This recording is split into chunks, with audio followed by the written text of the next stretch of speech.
Yo, what is good, my anime people? What is good, yo?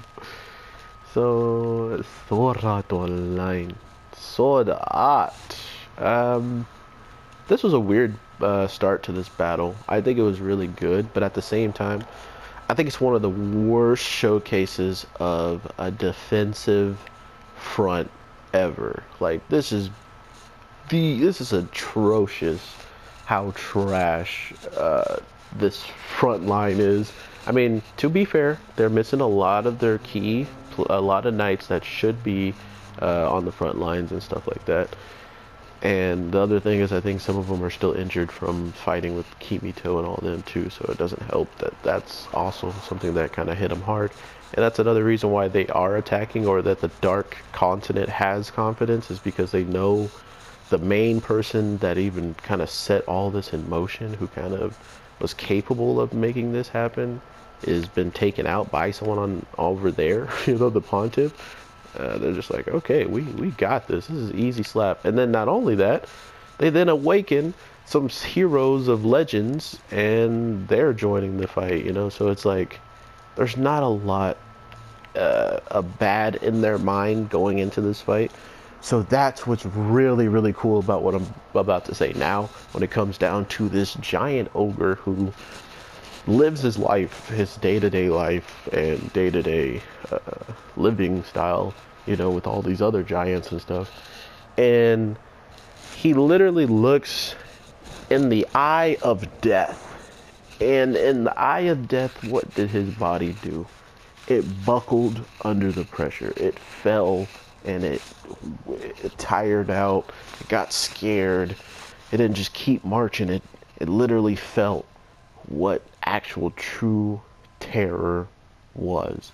And because that happens, because he sees this, these are things that that the overall ghost, the flex system, or whatever it is, that the main new bad guy that shows up and is eating the souls out of people and sucking the ghost spirit powers out, whatever.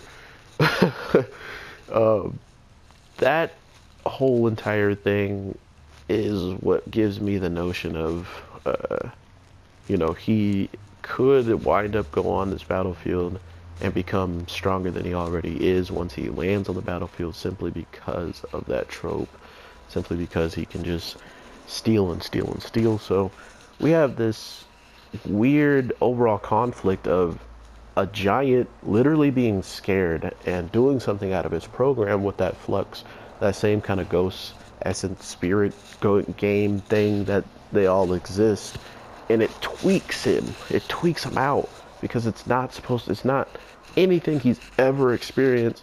And then all of a sudden it's happening, and if you don't respond, you die.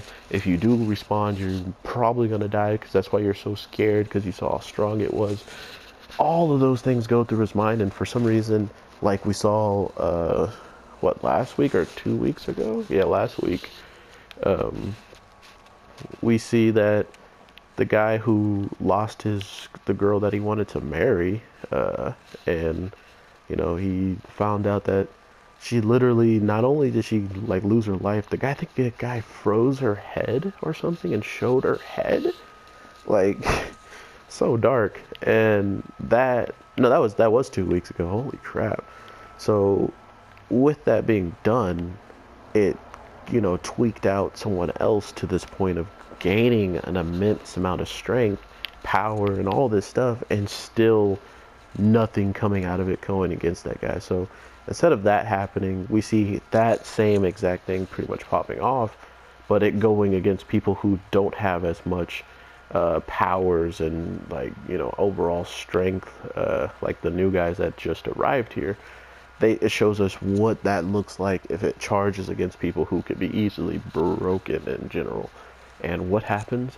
One of our leaders literally gets so frozen up because of some weird connection in the game of it, those two being like kind of connected.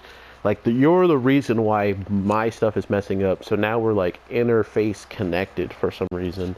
And when his reached over to hers, it absolutely was just making it all types of weird. So I don't know. I really want to know what that has to do with, like the story. Because there's no reason they're showing us this twice without good reason, right? Like, there's a good reason why this is existing in the first place. And that's kind of where I'm at now, right? Like, I want to know if you are showing me this, are you doing it on purpose, or is this just a choice of characters who normally would have already lost and them bringing them up to a higher level to heighten the battle and practically still let them lose, right?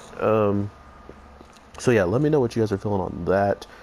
The other thing is Alice is freaking doing a spirit bomb up top, and we see someone run away from the war. And that's why I was saying this is like one of the worst showcases of defensive prowess. Sure, they take out 2 leaders that literally cost them, well, one cost them like everything. Like, this guy shot all his arrows, shot his sword. So if he just finds other swords, does that mean, he can shoot them all like phoenixes like he just did? I'm pretty sure it cost him a lot of his overall mana. So the arrow guy literally spent everything to save one guy, which you gotta love anime. You really gotta love anime, because this is one of these things that blow my mind with how much control, quote unquote, I'm doing air quotations, I guess they give their characters, or they give the prowess or like the respect to them. So he shoots this melting, like this armor melting shot, and it goes and hits the guy reacts to it. The king of the goblins reacts to it and tries to block it, can't block it, and gets absolutely obliterated. He was just standing over the person he's gonna kill. The blast doesn't just obliterate like his top half so it doesn't touch the ground and saves the guy. No, everything got obliterated. And then behind him, like a whole football field of people get obliterated. And I'm looking like, okay, he wanted to save this guy, but because he's gonna lose his life, he just is gonna give him an honorable death and take them all out with no, he somehow saves the same guy with that same attack without doing any damage to him, but still still hitting the guy who was about to kill him, like from point blank with a sword, and then killed all the army men behind him. That's anime. That is so anime it hurts. You usually don't see that. I mean, when you do see it, it's like an anime moment. Like, oh, I shot this perfect attack that also was so controlled that the flames did not even burn my comrades. Yeah.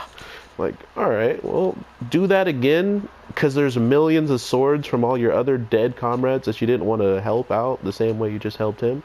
Do that. Shoot all their swords, and this war is over. Oh, wait, you can only do that once, probably a day? Gotcha. But then we go to the other side with the girl with the light speed sword or whatever, and she absolutely just, destroyed one guy with her, like, powerfulest attack, which I thought she was then going to swing it and cut more of them just to give her army a chance to, take out a little bit of the front line and move on to the next. No, she just puts it away and then tells everybody to advance, which, okay, cool. But the problem with that is there's still a lot of people in the wings. And that's why I say this is one of the worst defenses.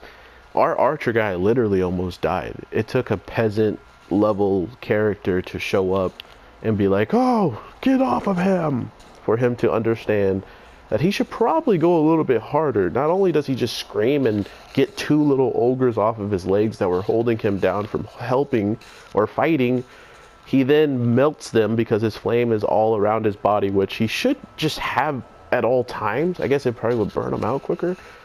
But then he shoots it all to save the guy, and then we just don't see anything. So I'm guessing he's out of, power probably. But here's the other thing. The other people that are sitting by waiting, we don't know anything about. One of them ran away.